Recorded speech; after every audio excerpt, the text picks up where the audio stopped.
Busy மார்னிங்ஸில் lunch back பண்ணும்போதும் சரி, lazy ஆஃப்டர்நூன்ஸில் rice பண்ணும்போதும் சரி, இந்த கேரட் ரைஸை ட்ரை பண்ணி பாருங்கள்.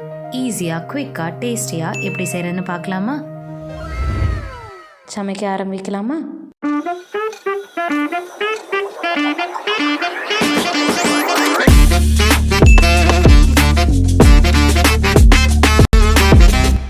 கடாயில் 1 டேபிள் ஸ்பூன் அளவுக்கு எண்ணெய் சேர்த்துக்கோங்க. எண்ணெய் சூடானதுக்கப்புறமா 1 டீஸ்பூன் கடுகு சேர்த்து கூடவே 1 டீஸ்பூன் உளுத்தம்பருப்பும் சேர்த்துக்கோங்க. 1 டீஸ்பூன் சோம்பு சேர்த்து எல்லாம் ஒன்றா வதக்கிக்கோங்க. நல்லா பொரிஞ்சு வந்ததுக்கப்புறமா 3 பச்சை மிளகாவை கீரி போட்டுக்கோங்க. 5 பல் பூண்டை பொடியாக நறுக்கி சேர்த்துக்கோங்க. கூடவே கொஞ்சம் கருவேப்பிலையும் சேர்த்து வதக்கிக்கோங்க. நான் இங்கே 1 கப் அளவுக்கு வெங்காயம் சேர்த்துக்கிறேன்.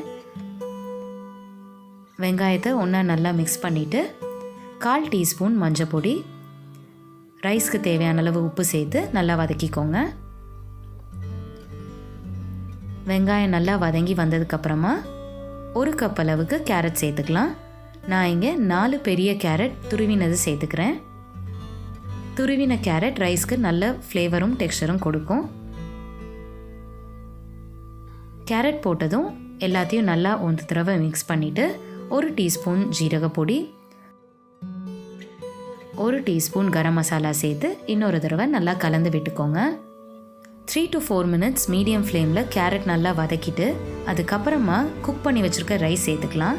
நான் இங்கே 1 கப் ரைஸ்க்கு 1.5 கப் அளவு தண்ணி ஊற்றி நல்லா வேக வச்சு எடுத்திருக்கேன். இந்த மாதிரி ஃப்ளஃபியாக நான்ஸ்டிக்கியாக ரைஸ் சேர்த்துக்கோங்க. பாஸ்மதி ரைஸ், ரெகுலர் ரைஸ்னு எதாக இருந்தாலும் ஓகே.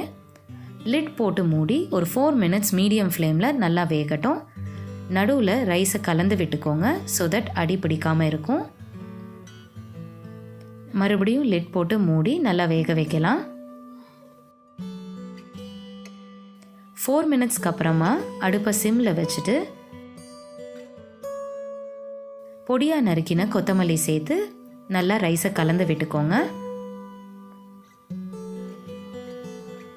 அவ்வளோதாங்க, ஈஸியான குயிக்காக ரெடி பண்ணக்கூடிய இந்த டேஸ்டியான கேரட் ரைஸ் ரெடி. சமையல் ரெடி. ட்ரை பண்ணி பார்த்துட்டு உங்கள் ஃபீட்பேக்கை கமெண்ட்ஸில் கண்டிப்பாக ஷேர் பண்ணுங்கள். Hit the like button, click the bell icon, subscribe for more videos.